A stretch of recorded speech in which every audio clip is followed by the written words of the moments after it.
And we're back on a Tuesday, 842-5376, 1-800-640-KERN, 5376. Love to hear from you if you have a question for Mr. Eric Parker, or a little later in the show, Terry Phillips, both vying for Congressman Kevin McCarthy's seat, and Robert Price is your host today. Isn't Eric Parker the name of the guy that's behind South Park? I don't know. Oh, it's Trey Parker. That's Trey Parker. I don't watch South Park. Okay, all right. The trick question that he did not fall for. Okay, all right. So you can vote for him because no cartoons. No cartoons. Okay, all right. Well, Congress kind of seems like a cartoon sometimes, though. Sometimes. Yeah. We were talking during the break about freedom and what freedom means to you, and conservative and liberal and all this stuff. Well, I think freedom, a lot of people don't realize. That's how come. Even though I was registered as an independent, but I re-registered and I'm running as a Republican because we got on the ballot as a voter-nominated petition, and I told the voters that nominated me that I would run on the majority of whatever party they were in. So if the majority of the people who had signed my petition were Democrat, I would be a Democrat. Majority were Republican, I'd be a Republican. Or majority were independent, I'd be an independent, or libertarian, or whatever they were. And they came in as a Republican, so I registered as a Republican. But the problem I see in both the Republican and the Democratic Party, and the liberal left and the conservative right, is that they don't realize that freedom has to be freedom for all. Most of them get behind posters that say freedom, and they really should say freedom for some. They believe in what they believe in, but they don't believe in freedom for what they don't believe in. And part of being in a free country is it costs tolerance. It costs giving freedom and extending freedom to beliefs that you do not believe in. Mm-hmm. And that's the way it has to be, or else we become, a police state. How do you respond to somebody who says, well, we want a candidate who has strong convictions? I mean, it doesn't matter what you believe, but rather than saying, okay, if you want me to be a Democrat, I'll be a Democrat. If you want me to be a Republican, I'll be a Republican, as opposed to saying, these are my convictions, this is my platform, this is how I'm running, like it or not. I have not changed my convictions, my ideas, my platform at all. I never put party before country, and I think people should stop doing that. George Washington once said that he wanted, once elected officials, to disallow parties. He wanted them to just work for the people, and that's what I want to do. It doesn't matter if there's an R or a D next to my name, or an I for that matter. I'm an independent. I'm for the people, only the people, and that is it. I will always err on the side of freedom. It's the right side of history to be on. History has proved that. We should never be afraid to look back on history for lessons, but we should never also be afraid to make history by stepping out of the box that we've created for ourselves. We're seeing more and more decline to state or no party preference voters now, independent voters, essentially. I think it's up to 21% in California now. And the independents are gaining on the Republicans, who I think only have about 35%. I find that actually kind of encouraging, that more people are stepping away from political parties.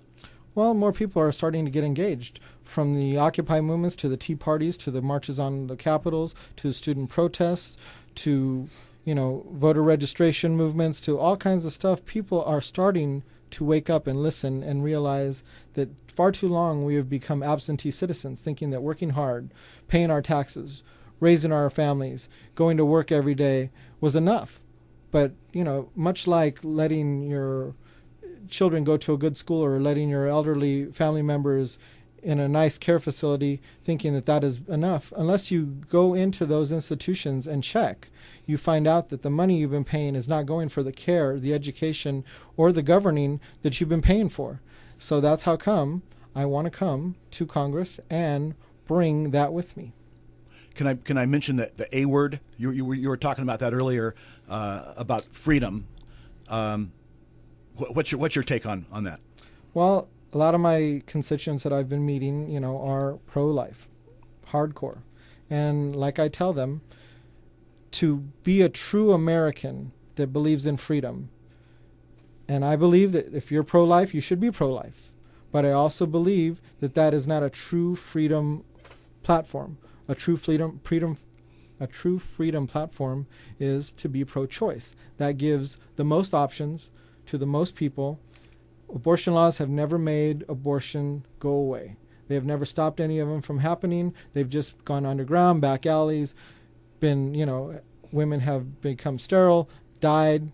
All I'm saying is that it should be safe and legal, and should be the choice of the woman. And naturally, we can teach it, we can preach it, but we can't force it. That's a tougher position for a Republican to take, because it seems as though, things are so polarized now. If you're going to get the Republican nomination, you got to be pretty darn conservative. If you're going to get the Democratic nomination, you can't be too far into the middle until the general election. Then everybody moves to the middle. Well, I'll tell you what. I'm pro-gun. I'm pro-choice. I'm pro-freedom across the board. If it's a personal freedom, I'm for it. I'm very liberal about protecting your rights and very conservative about giving any of them up. So if that's what you really need to hear, and trust me, one of the reasons I'm running is because I haven't ever heard that from any politician. And I think it's about time. There's an old saying that nothing is more powerful than an idea whose time has come. And I think freedom's idea has come. What do you have to do to defeat Kevin McCarthy? Basically, I have to get everybody to realize that, here's a guy who hasn't run against anybody since he's been in office. He's run unopposed. I mean, there's a guy, I have it here somewhere. There's a guy in Pennsylvania named Bob DeWeese. He's been running unopposed pretty much for 36 years. He's a state legislator. And he's running unopposed again this time. And he's going to get the nomination. And on the same day of the primary, he's going to be convicted of 5 counts of public corruption. He's stolen $100,000 of taxpayer money. He doesn't want to give it up. He doesn't want to quit. And he's going to appeal it. And he'll probably still be in the state legislature by the time the election's over. I mean, these guys don't realize. I want to tell Kevin, not that I have anything personally against him, but I want to tell Kevin that I'm coming for him. And all the voters that are mad as hell about not having anybody else to vote for are going to come with me. Okay, Eric Parker, we appreciate you being with us today. We're going to take a break. Teresa Ebrio is standing by with the news, and then Terry Phillips will come in after the break. Is that right, sir? That's right. I got one last comment about Terry. Terry's a good man. If it isn't me in June with McCarthy, Terry's got my vote. Okay, Eric Parker, thank you, sir. Do you have a website we can go to real fast? ParkerForCongress2012.weebly.com. The reason it's a Weebly is because it is a free site. Okay, being frugal with my money. Californian Radio here on Kern Radio News Talk 1180. We'll be back.